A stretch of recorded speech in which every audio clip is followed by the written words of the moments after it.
ညီမ ရှာ ရော့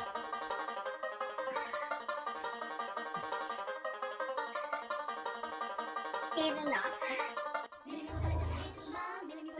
တကြမ်းနဲ့ဘယ်မှမသွားဘူးလားလေးဖို့ရဲ့ ဟို